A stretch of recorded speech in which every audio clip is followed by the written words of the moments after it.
শবে মেরাজের আমল বলতে কোনো কিছু আছে কিনা, এটা একটা বড় প্রশ্ন। আমরা যখনই রজব মাস শুরু হয় তখনই আমরা জিজ্ঞাসা করতে থাকি আলেমদের কাছ থেকে যে শবে মেরাজের নামাজ কিভাবে পড়বো, এই শবে মেরাজের আমলটা কি।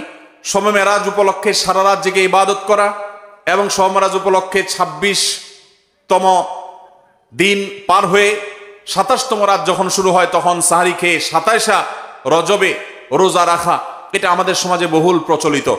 অথচ ভাইরা আমার, যেটা আমরা শুরুতে বলেছি, রজব মাসের 27 তারিখে নবী সাল্লাল্লাহু আলাইহি ওয়াসাল্লামের মেরাজ হয়েছে এমনটি নিশ্চিত কোনো বিষয় নয়। নবীজির মেরাজ হয়েছে সেটা মহাসত্য, সেটা চরম সত্য। সেটা কি রজবে হয়েছে, না জুমাদাল, নাকি সেটা রবিউল আউয়ালে হয়েছে, নাকি রমাদানে হয়েছে, নাকি শাওয়ালে হয়েছে, 15-16টি মত আছে ইতিহাসবিদদের।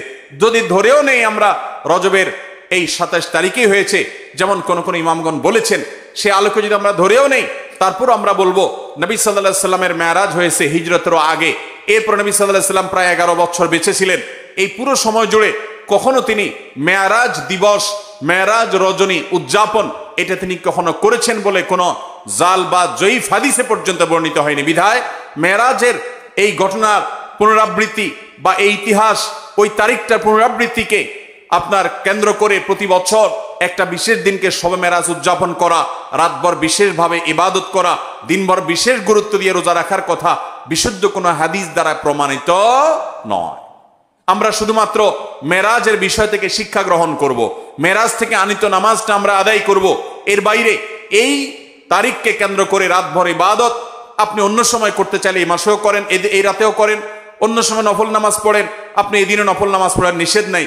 কিন্তু মেরাজকে কেন্দ্র করে কোনো নামাজ, মেরাজকে কেন্দ্র করে কোনো রোজা, এটা কোনো বিশুদ্ধ হাদিস দ্বারা বর্ণিত হয় নাই।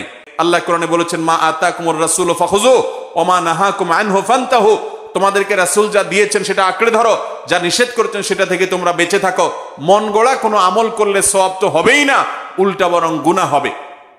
আমাদের সমাজে অনেক মানুষ আছেন যারা আজকাল এই সমস্ত কথা শুনলে বলেন যে এটা নাই সেটা নাই, কিছু লোক বাইরে হয়েছে, এটা নাই সেটা নাই শুধু বলে। ভাইরা বাবারা আমার, কোরআন এবং হাদিসে যদি থাকে আপনি 100 বার আমল করেন, আপনি একটু দেখেন, একটু যাচাই করেন, একটু চেক করেন। কোরআন হাদিস অনুবাদ হয়ে গেছে, কোনো বই পুস্তক নয়, হয় কোরআনে, আল্লাহর নবী করিম সাল্লাল্লাহু আলাইহি ওয়াসাল্লামের কোনো হাদিসে। ইসলাম ফাউন্ডেশন প্রায় সবগুলো বইয়ের অনুবাদ করেছে, বড় বড় প্রসিদ্ধ হাদিস গ্রন্থগুলো। আপনি চেক করে দেখেন যে মেরাজের রাতকে কেন্দ্র করে, মেরাজের দিনকে, দিবসকে কেন্দ্র করে কোনো আমল সাহাবা ইকরাম করেছে কিনা, নবী সাল্লাল্লাহু আলাইহি ওয়াসাল্লাম করেছে কিনা। তিনি যদি করে আপনি কেন করবেন না? আর যদি তিনি না করেন তো মনে রাখবেন, দেখতে মনে হয় নামাজ ভালো জিনিসই তো, আবার এখানে বাধা কেন?